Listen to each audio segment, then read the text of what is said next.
Good afternoon, everyone. Thank you for joining us here for KREM 2 News First at 4. I'm Whitney Ward. A dangerous, potentially deadly heat wave is hitting the inland Northwest this week. We're expecting it to last well through the weekend. Our chief meteorologist, Jeremy Legoo, is joining us now. Of course, you've been tracking these incredibly hot temperatures. So what do we need to know between now and when it ends, which is now all the way through the weekend, right? Yeah, all week we've been talking about how I thought they were going to extend this through to Sunday. It has now been extended through to Sunday. High temperatures in the 90s and triple digits across much of the inland Northwest. And yes, today kind of marks the start of these quote unquote record-breaking high temperatures. It is going to be that kind of hot. Get this, right now we sit at 100 degrees in Spokane. 100 degrees in Deer Park. You head into downtown, you get pretty close to that fountain there. You're up over 100. You're about at 102, 103 degrees. Coeur d'Alene's at 100, Sandpoint 97. Out in central Washington, 108 in Grand Coulee, 108 in Omak. These are tying, if not breaking, record high temperatures. Our record for the day here in Spokane, 100. And it's likely we warm up even more. We're still a little bit of ways away from that peak temperature during the day. Another thing we're keeping an eye out for, a little bit of activity popping up on the radar. Right now, it is not much, but notice what's going on right there in the southern portion of the Idaho Panhandle.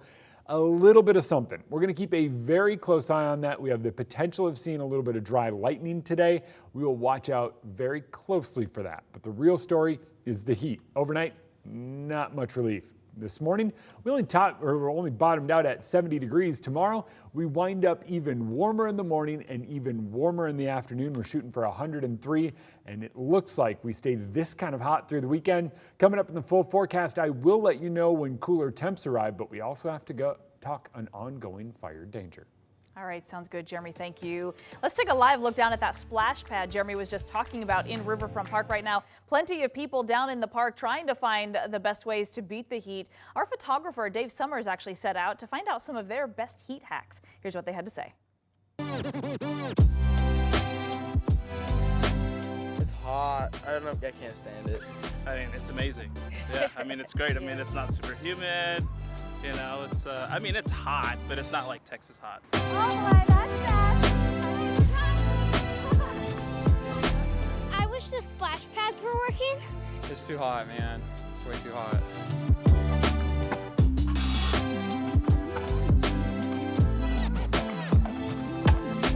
It's very hot. We were just over in the splash area on the other side of the bridge. That helps.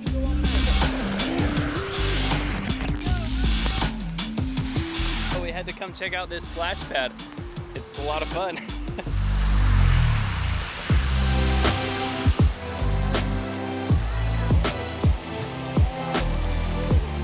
After you get wet, it's commonly known that the air feels nicer since you're wet.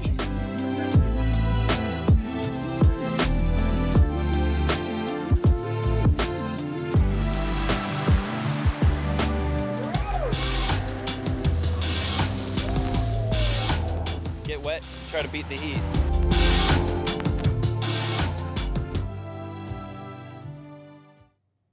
Yeah, whatever it takes to cool down, that's what you got to do for sure. And these hot temperatures this week, it's just a reminder of how dangerous it can be, especially as we think about the heat dome we experienced last year. Those record-breaking temperatures prompted new rules for workers during hot days like these. Workers now get designated 10-minute paid cool-down breaks every 2 hours. Employers must also monitor air temperatures and check for heat stroke symptoms. They also have to provide shade and other ways to cool down. That's something the owner of High Country Orchard out in Green Bluff says they've already been doing.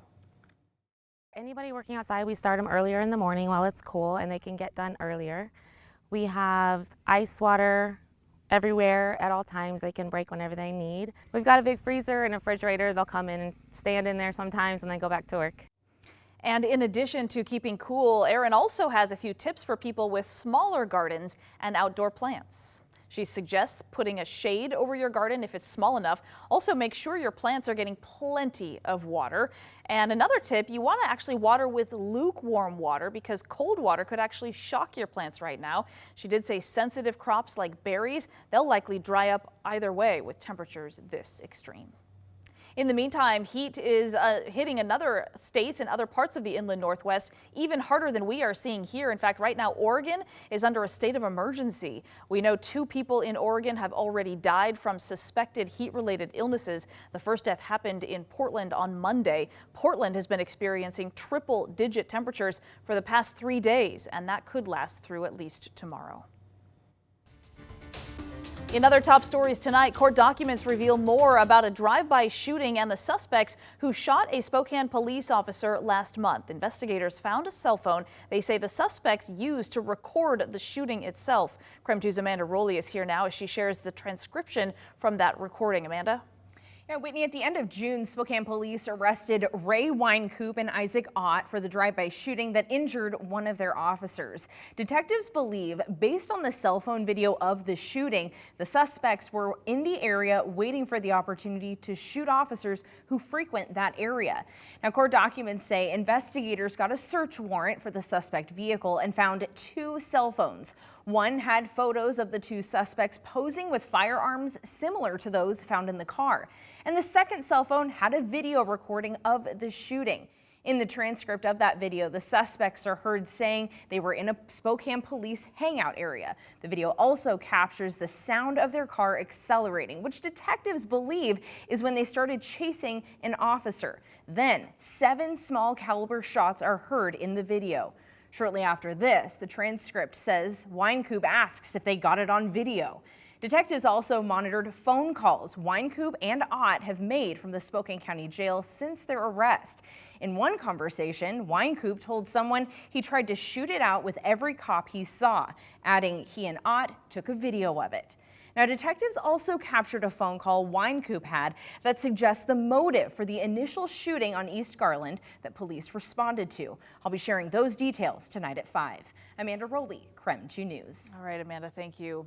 Well, the man who murdered a Newport teen nearly 2 years ago was sentenced to more than 18 years behind bars today. Riley Hillstad was found guilty last month on 6 charges related to Jason Fox's death, including second-degree murder. Fox's body was found in an isolated area near Newport back in October of 2020. Hillstad took the stand today, apologizing to Fox's family for what happened to Jason, but also said that it wasn't an admission of guilt.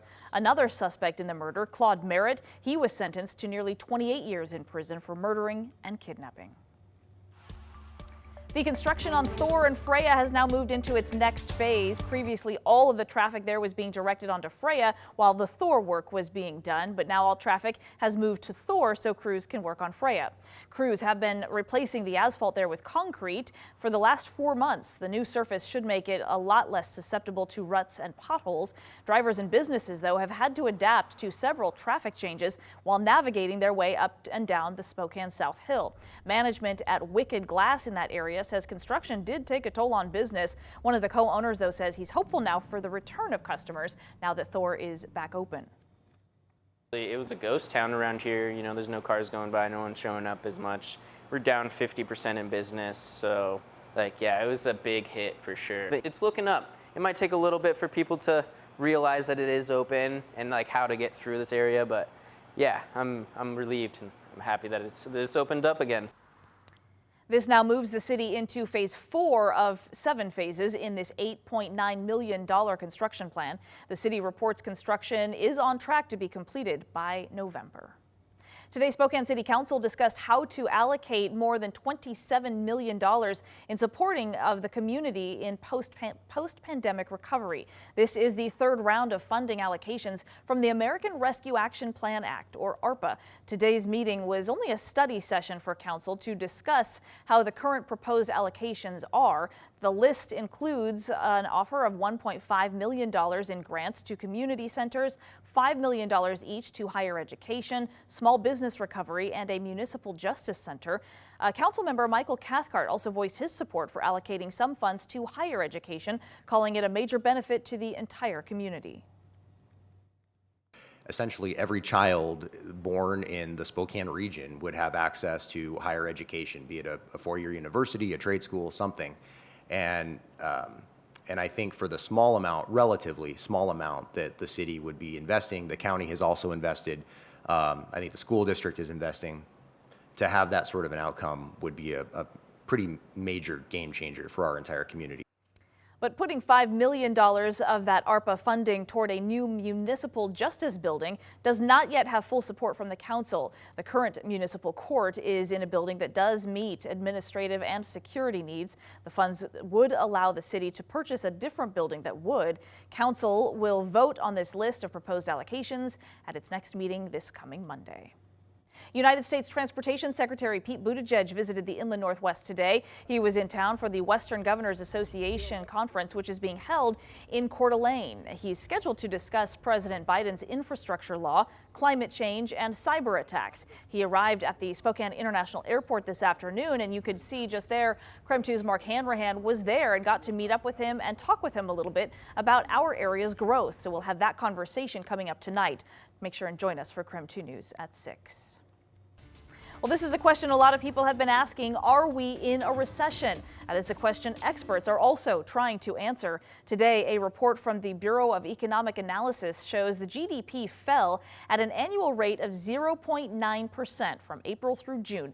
That marks the second straight quarter the economy has declined, falling 1.6% at the start of the year. That is a usual indicator for a recession. However, the White House insists that's not the case right now, as they point to the job market. Record unemployment of 3.6% today. We've created 9 million new jobs so far, just since I became president. The Fed announced Wednesday it is raising interest rates by 0.75 of a percentage point in order to try and bring down inflation. So here's what that's going to mean for everybody. Higher rates will make it more expensive to pay down credit card debt, raise the cost of an auto loan, adjustable rate mortgages, as well as small business loans. All right, it is our favorite night of the week because Tom is firing up the grill. On the menu tonight, red wine steak skewers. We're checking in with Tom Sherry right after the break.